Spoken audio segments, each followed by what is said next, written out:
समाज जो है इनको ना साधु मानता है, पीला वस्त्र पहन लेने से कोई साधु नहीं हो जाता है। जो रहीम नीची प्रकृति का कर सकत सुसंग, और राजू उदास ऐसे संत है जो खाए अफीम और भंग। तो भांग के नशे में बोला आदमी उस नशे में हमेशा रहता है। दाढ़ी और वेशभूषा में साधु नहीं है वो। साधु समाज की ऐसी भाषा नहीं हो सकती। बाकी जिस दिन अगर ये बात आ जाएगी कि अखिलेश जी के ऊपर एक भी आदमी उंगली उठा देगा तो ये अखिलेश जी की जो फौज है वो इनका अयोध्या नहीं, उनके घर तक घर से उनको निकाल करके मारा जाएगा। संत महात्मा काम है, आप मंदिर में पूजा करिए, पाठ करिए, जनता को धर्म की शिक्षा दीजिए। इस तरह की भाषा संत को शोभा नहीं। उससे आके भिड़ ले, उसको इसी फटे जूते से न मारा तो मेरा नाम ब्रजेश सिंह बैचलर नहीं, ठाकुर हूँ, लेकिन मेरे अंदर आक्रोश है। नमस्कार, आप सभी का स्वागत है। आप देख रहे हैं द फ्रीडम वॉइस में, आपके साथ आनंद। यूपी में जैसे जैसे राजनीति का माहौल गर्म हो रहा है, 24 को लेकर के 80 सीटें लोकसभा की, तो यूपी उसमें बड़ी खास हो जाता है। अगर आपको दिल्ली जाना है तो आपको यूपी होकर जाना पड़ेगा। और वर्तमान में समाजवादी पार्टी यूपी में वो पार्टी है, प्रमुख विपक्षी दल है, जिसकी तरफ सभी पार्टियां नज़र गड़ाए हुए हैं। लेकिन उनके जो मुखिया हैं अखिलेश यादव को लेकर के आए दिन बयानबाजी होती है। क्यों अखिलेश यादव को लगातार निशाना बनाया जा रहा है, लगातार बहुत सारे लोग इनसे बातचीत करेंगे।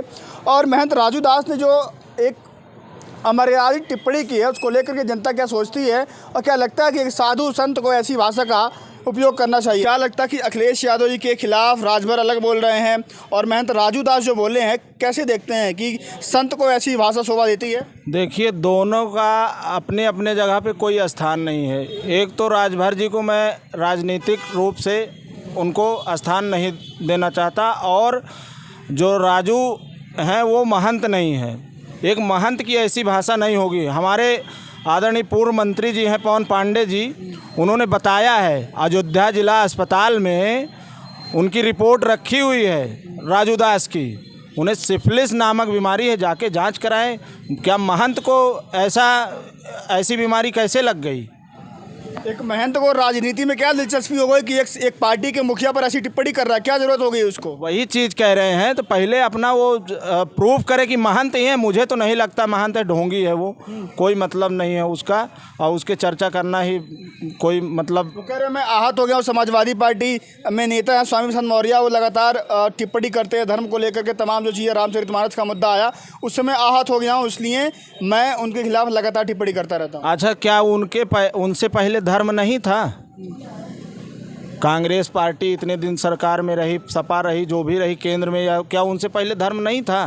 धर्म को कुछ कोई आहत धर्म हो रहा था? धर्म की रक्षा भाजपा कर रही है ना, भाजपा कर रही है। बेच रहे हैं, रक्षा नहीं कर रहे हैं, धर्म को बेच रहे हैं। अगर इनसे 3-4 नाम छीन लिए जाए बीजेपी से, पाकिस्तान, मुस्लिम, हिंदू धर्म, तो इनके पास अगर कोई डिबेट, बीजेपी का बड़ा से बड़ा नेता ये इन सब चीज़ों को मंच से नाम ना ले या कहीं ना ले, अगर बहस कर ले तो जो कहे सो हारेंगे हम लोग। स्वामी प्रसाद मौर्य जी, उनके ऊपर जूता फेंका जाता है। वहीं उसी दिन महंत राजू दास का बयान आता है कि ये हरकत अखिलेश जी के ऊपर भी हो सकती है।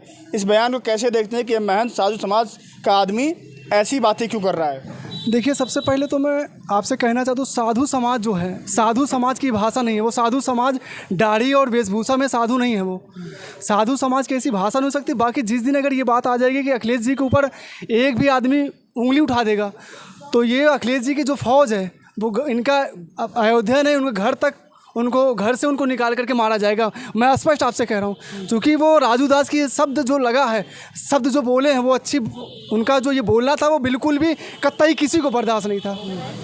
मौर्य जी के ऊपर जूता फेंका जाता है। मौर्य जी के ऊपर, चूँकि वो पिछड़े के नेता है, पिछड़ों की बात कर रहे हैं, पिछड़ों की बात कर रहे हैं, इसलिए उनके ऊपर जूता फेंका गया। वो भी भारतीय जनता पार्टी के लोगों ने ही उनके साथ करवाया। वो जो सैनी नाम का लड़का है वो भारतीय जनता पार्टी के लोगों के सह पे उनके ऊपर जूता फेंका। ये जूता स्वामी प्रसाद मौर्य के ऊपर नहीं था, ये जूता पिछड़े समाज के ऊपर था। ये आपके माध्यम से मैं कहना चाहता हूँ, वो जूता पिछड़े समाज के पूरे लोगों के ऊपर है। जो एक जूता फेंक करके जो ये दिखा दिया गया कि पिछड़े समाज भी कल भी तुम दबे थे, दलित समाज कल भी तुम दबे थे, और आज भी आपके ऊपर जूता फेंक करके मैं दबाने की कोशिश कर रहा हूँ और दबे रहोगे। क्या लगता है कि चुनाव ना लड़ना है क्या? महंत राजू आज को ऐसे बयानबाजी कर रहे हैं, टिकट मिल जाएगा 24 में या आने वाले 27 में? सबको टीवी फोबिया हो गया है। बस चुनाव वो आए बीडीसी लड़ ले कहीं से, वही बहुत बड़ी बात है। चुनाव कहीं कुछ नहीं, बट टीवी फोबिया है, कैसे टीवी में बने रहे बस। और क्या कहेंगे, कुछ कहेंगे महंत राजू? राजो रहीम नीची प्रकृति का कर सकत सुसंग और राजू उदास ऐसे संत है जो खाए अफीम और भंग। तो भांग के नशे में बोला आदमी उस नशे में हमेशा रहता है। वो आदमी गांव में जाके ग्राम पंचायत सदस्य का चुनाव नहीं जीत सकता। भारतीय जनता पार्टी जिसके लिए वो इतनी मेहनत कर रहा है वो लोग उसको तवज्जो नहीं देते। अखिलेश यादव की तरफ वो इशारा कर रहा है। मुझ जैसे एक छोटा सा कार्यकर्ता, मैं फैजाबाद बीकापुर का निवासी हूँ, चैलेंज कर रहा हूँ कि मुझसे आके भिड़ ले, उसको इसी फटे जूते से न मारा तो मेरा नाम ब्रजेश सिंह बैचलर नहीं, ठाकुर हूँ, लेकिन मेरे अंदर आक्रोश है। ऐसे ये संत हैं, ये नीचता का काम है। ये राम का नाम लेने वाले रावण के अनुयायी ये लोग हैं। आप लोग राम का नाम ले तो राम का आचरण देखिए। और रावण भी कितना पवित्र था। ठीक है, कुछ उसने गलत काम किए। ये लोग तो और भी नीच हैं, भ्रष्ट हैं। ठाकुर समाज भी साथ नहीं देगा उनका। ठाकुर समाज तो वैसे भी यदुवंशियों के साथ रहा। यदुवंशी और रघुवंशी हमेशा साथ रहे हैं। अगर लोग ये आरोप लगाते हैं कि योगी ठाकुर हैं तो ठाकुर भाजपा के साथ जाएगा। ठाकुर तो शुद्ध रूप से मुलायम सिंह जी के ज़माने से समाजवादियों के साथ रहा है और समाजवादियों का साथ देगा। और मैं चैलेंज कर रहा हूँ, इस बार 50% से ज़्यादा ठाकुर अखिलेश यादव जी के साथ खड़ा रहेगा और लोकसभा से लेकर विधानसभा में समाजवादियों को जिताने का काम करेगा। क्या लगता है कि कैसी राजनीति हो रही है? कोई संत महात्मा किसी के ऊपर टिप्पणी कर रहा है, किसी के ऊपर जूते फेंके जा रहे हैं। ये संत महात्माओं का काम ही नहीं है इस तरह की ओछी राजनीति करना। संत महात्मा काम है आप मंदिर में पूजा करिए, पाठ करिए, जनता को धर्म की शिक्षा दीजिए। इस तरह की भाषा संत को शोभा नहीं। उनको विधायक बनना हो, सांसद बनना हो, तो ये सब भाजपा के प्रयोजित लोग हैं। ये सब भाजपा के प्रयोजित लोग हैं जो सपा को बदनाम किया। हमारे राष्ट्रीय अध्यक्ष जी को भी इस तरह की ओछी हरकतें कर रहे हैं। इससे उनकी लोकप्रियता नहीं बढ़ेगी। क्या लगता है कि ऐसे बयानबाजी क्यों आती है उनकी तरफ से? महंत राजू दास, सबकी बीजेपी की ये हताशा है कि सब पे बेवजह टिप्पणी कराई जाती है। ये बीजेपी की साजिश है और कुछ नहीं है। समाजवादी पार्टी के जो नेता अखिलेश जी, उनको महंत राजू दास ने टिप्पणी की है। क्या सोचते हैं कि क्यों एक महंत संत ऐसी भाषा का उपयोग कर रहा है? किसकी सत्ता का संरक्षण प्राप्त है उसको, या कौन वो लोग हैं जो बुलवा रहे हैं? ऐसा लगता है किसी का। महंत राजू दास जी को पहली बात कि उनको प्राथमिकता उनको देनी नहीं चाहिए हम लोगों को कि हम उनकी बात करें, इसलिए कि वो साधु संत हैं। उनको इस तरीके की राजनीति में आना ही नहीं चाहिए। और वो जो आते हैं वो अपनी लोकप्रियता को सोच रहे हैं कि हमारी लोकप्रियता कुछ बढ़ जाए, वो इस तरह की टिप्पणी करने की वजह से। कौन से लोग हैं जो महंत राजू दास से बुलवा रहे हैं? खुद बोल रहे हैं। अयोध्या धार्मिक नगरी है। अयोध्या में इनके जैसे सैकड़ों साधु दाएं बाएं पड़े रहते हैं। कुछ न कुछ बोलने की वजह से वो पॉपुलर हो जाते हैं। और जो है समाज जो है इनको ना साधु मानता है। पीला वस्त्र पहन लेने से कोई साधु नहीं हो जाता है, समझ गए? साधु वो होता है जो किसी की राजनीतिक में न पड़े और धर्म की बात करे, लोगों को सम्मान की बात करे, एक जहती की बात करे, वो होता है साधु।